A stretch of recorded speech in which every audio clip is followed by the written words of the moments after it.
భక్తిని కూడా బీజేపీ శంకించకూడదు. రాజకీయ పార్టీలు హుందాతనాన్ని, ఒక డెమోక్రటిక్ స్పిరిట్ను ప్రదర్శించాలి. అండ్ ఇంకో కామెంట్ సార్, కాంగ్రెస్ పార్టీని నడిపిస్తున్నది అర్బన్ నక్సల్స్ అండ్ తుక్కుడే గ్యాంగ్ అంటూ కూడా మోడీ కామెంట్ చేశారు సార్. ఒకసారి బయట ప్లే చేయండి.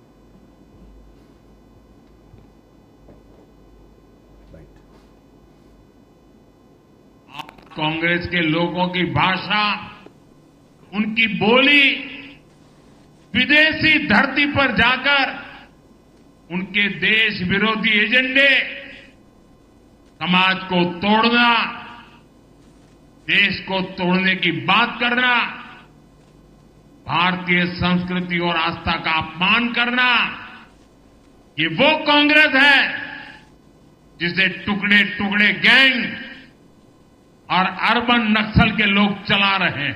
देश की सबसे बेईमान और सबसे भ्रष्ट कोई पार्टी है। సార్ అర్బన్ నక్సల్స్ అంటే అర్థమైంది కానీ సార్ తుకుడే గ్యాంగ్ అని ఎందుకంటే తుకుడే అంటే దేశాన్ని ముక్కచెక్కలు చేసేటువంటి గ్యాంగ్ అని నేను అనే క్వశ్చన్. అది నక్సలైట్లు ఈ దేశంలో అంటే మావోయిస్ట్ పార్టీని ఉద్దేశించి అంటున్నాడు. నా పార్లమెంటరీ మెయిన్ స్ట్రీమ్లో నక్సలైట్లు ఉన్నారు, వాళ్ళు పార్లమెంట్లో ఉన్నారు కదా, సిపిఐఎంఎల్ పార్లమెంట్లోనే ఉంది. అంటే మీ ఇప్పుడు మావోయిస్ట్ పార్టీని నిషేధించారు, మరి కాంగ్రెస్ పార్టీని నిషేధించండి. అర్బన్ నక్సల్ మైండ్ సెట్ ఉన్న పార్టీని ఎందుకు అనుమతిస్తున్నారు నాకు చెప్పండి, నిషేధించండి. నరేంద్ర మోడీ ప్రభుత్వం కనుక నిజాయితీగా ఇప్పుడు మోడీజీ చెప్పింది నిజమైన మోడీయే నమ్మితే కాంగ్రెస్ పార్టీని తక్షణం రద్దు చేయాలి. ఎందుకు రికగ్నిషన్ ఎలా ఉంటుందో చెప్పండి నాకు. భారతీయ జనతా పార్టీ సుప్రీంకోర్టులో కేసు వేయాలి, ఎలక్షన్ కమిషన్ పిటిషన్ వేయాలి ఈ పార్టీ రద్దు చేయమని. ఎందుకంటే అర్బన్ నక్సలైట్ల మీద అంతం చేస్తామనే కదా ఇప్పుడు మా ఛత్తీస్గఢ్లో అంతటా ఆపరేషన్ మొదలుపెట్టింది. 2026 నాటికి ఇది భారతదేశంలో అసలు నక్సలిజం అంటూ ఉండదు అని చెప్పి నిన్నగాక మన ఛత్తీస్గఢ్లో వివిధ రాష్ట్రాల చీఫ్ సెక్రటరీలు డీజీపీల సమావేశంలో హోంమంత్రి అమిత్ షా చెప్పారు కదా. అంటే 2026 అసలు కాంగ్రెస్ ఉండదా? అసలు మనము విమర్శలకు ప్రాతిపదిక ఉండాలి. ఏదైనా అసలు విషయాల నుంచి ప్రజల దృష్టిని మళ్లించడానికి ఇది ఒక ఎత్తుగడ. ఎందుకంటే ఇవాళ ఆయిల్ ప్రపంచ చమురు ధరలు $60-70 లోపల పడిపోయింది. పెట్రోల్ ధర ₹10 తగ్గాలి, తగ్గించడం లేదు. ఈ విషయం చర్చించుకోవాలి తప్ప వీళ్ళు అర్బన్ నక్సలైటు, వాడు రూరల్ నక్సలైటు, వీళ్ళు సెమీ అర్బన్ నక్సలైటు అంటే ఏం లాభం దానివల్ల? కేవలం ప్రజల ఎమోషన్తో ఆడుకోవడం. ఇప్పటికైనా అర్థం కాలేదు, పనిచేయలేదు.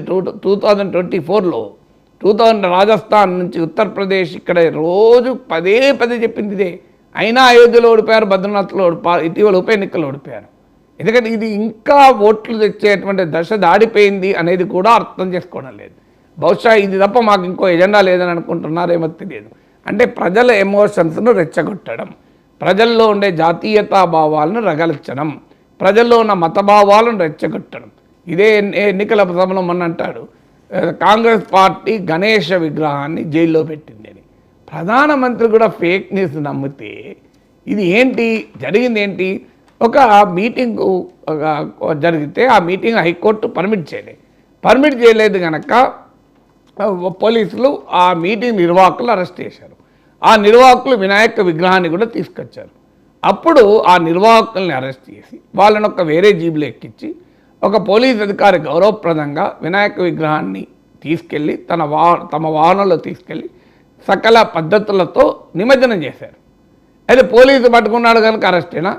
పోలీస్ చేతిలో వాళ్ళ కూతురు కూడా ఎత్తుకుంటాడు, ఆ కూతురుని అరెస్ట్ చేసినట్ట? ఇప్పుడు పోలీస్ చేతిలో చిన్నపిల్లలు కూడా వాళ్ళ సడన్గా పోలీస్ డ్రెస్ వేసుకొని ఉంటాడు. ఎవరైనా చిన్న పక్కింటి అబ్బాయి వచ్చాడనుకోండి ఎత్తుకుంటాడు. అంటే ఒక పక్కింటి అబ్బాయిని అరెస్ట్ చేసిన పోలీసు అనగలమా? దానికో రీజన్ ఉండాలి కదా. పోలీస్ అధికారి అయినంత మాత్రాన ఆయనేమి మానవుడే కదా. ఆయన కూడా గణేష్ భక్తుడే కదా. పోలీస్ అధికారి గణేష్ విగ్రహాన్ని పట్టుకుంటే అరెస్ట్ కావడం కాదు కదా.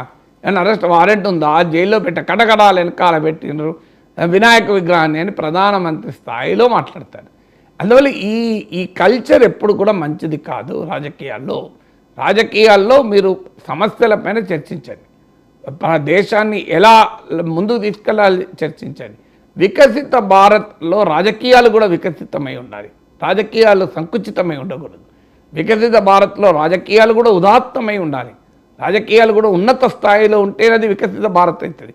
రాజకీయాలు దిగజారి ఆర్థిక అభివృద్ధి జరగదు. పొలిటికల్ వాల్యూస్ ఏమో కంప్లీట్గా డీజనరేట్ అయ్యి ఎకనామిక్ డెవలప్మెంట్ జరుగుతుందా? సాధ్యం అది.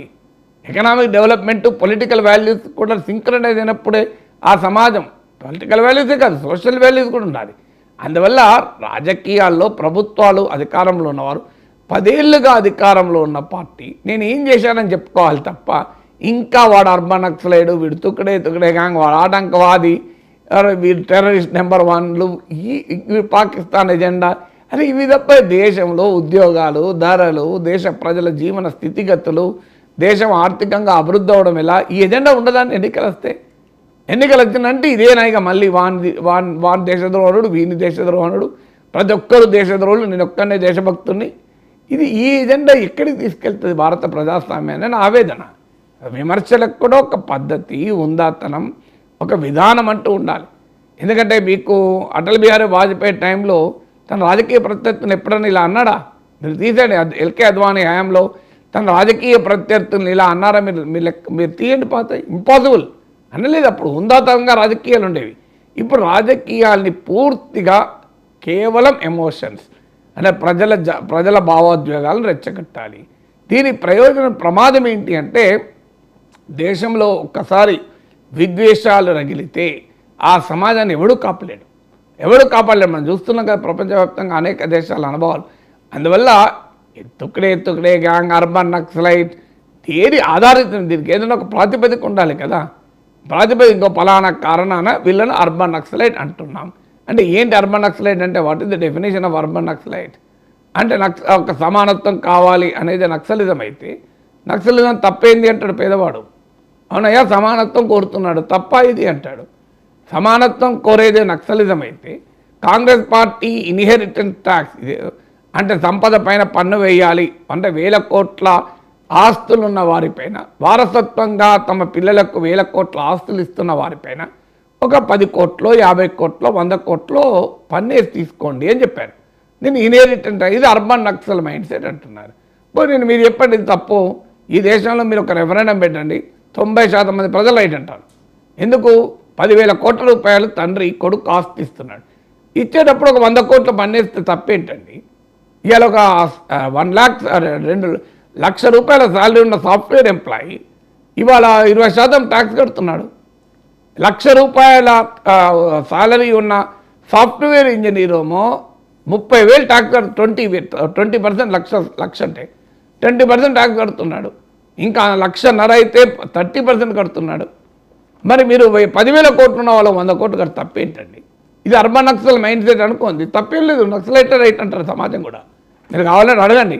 సో ఇదే ఇప్పుడు ఇన్హెరిటెన్స్ ట్యాక్స్ డిమాండ్ చేయడమే అర్బన్ నక్సల్ మైండ్ సెట్ అయితే నక్సలిజమే కరెక్ట్ అని ప్రజలు ఒప్పుకుంటారు. ఇలా తప్పే ఉన్నదయ్యా. అవును, మరి మేము 1 లక్ష రూపాయలు ఇన్కమ్ ట్యాక్స్, సాఫ్ట్వేర్ ఇంజనీర్ 1 లక్ష రూపాయల ఆదాయం వస్తే 20,000 ట్యాక్స్ తీసుకోవడం నక్సల్ మైండ్ సెట్ అయినా? అప్పుడు చూడండి ఆ క్లాస్ బయాస్ చూడండి మీరు. 1.5 లక్ష రూపాయల సాలరీ వచ్చే సాఫ్ట్వేర్ ఇంజనీర్కు కాస్తంత ట్యాక్స్ రిలీఫ్ ఇవ్వండి అని అడిగితే ఇవ్వడం లేదు.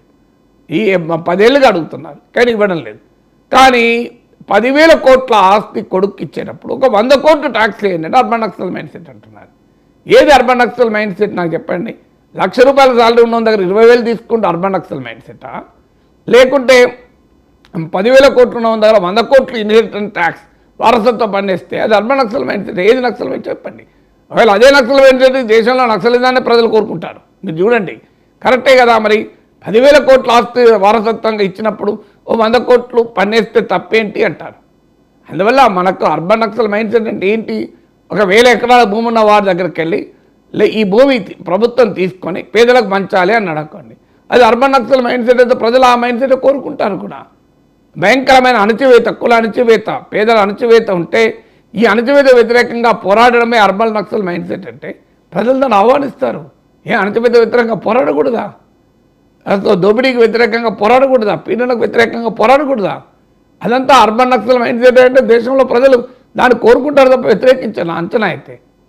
సో అందువల్ల అర్బన్ నక్సల్ మైండ్ సెట్ అంటే ఏంటో మొదలు నిర్వచించి అది ఆ అర్బన్ నక్సల్ మైండ్ సెట్ మంచిదా కాదా చర్చించవచ్చు. So what is urban Naxal mind set? దానికి ఆన్సర్ ఉండాలి కదా.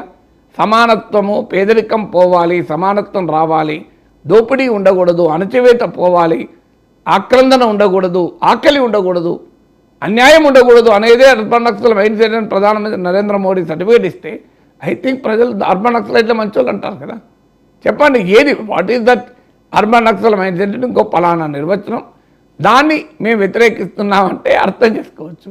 ఇక దేశంలో సమానత్వం కావాలన్నంత మాత్రాన తుక్కడే కాదు, దేశంలో వారసత్వ పన్నేయాలి. 10,000 కోట్ల సంపద ఉన్నవాడిపైన ఒక 100 కోట్ల పన్నేస్తే కొంపలే ముడుతాయండి. ఇది అమెరికా లాంటి క్యాపిటలిస్ట్ కంట్రీలో కూడా బైడెన్ కూడా డిమాండ్ చేస్తున్నాడు, సూపర్ రిచ్ పైన ట్యాక్స్ వేయండి, మా మీద ట్యాక్స్ వేయండి. వారెన్ బఫెట్ లాంటి బడా సంపన్నులు అడుగుతున్నారు, అయ్యా మా మీద పన్నేయండి, మా దగ్గర అడ్డగోలుగా డబ్బులు ఉన్నాయి, మా దగ్గర డబ్బులు తీసుకొని పేదల ఆరోగ్యానికి ఖర్చు పెట్టండి అని అమెరికాలో అడుగుతున్నారు. మరి ఇది అర్బన్ నక్సల్ మైండ్ సెట్ అవుతుందా?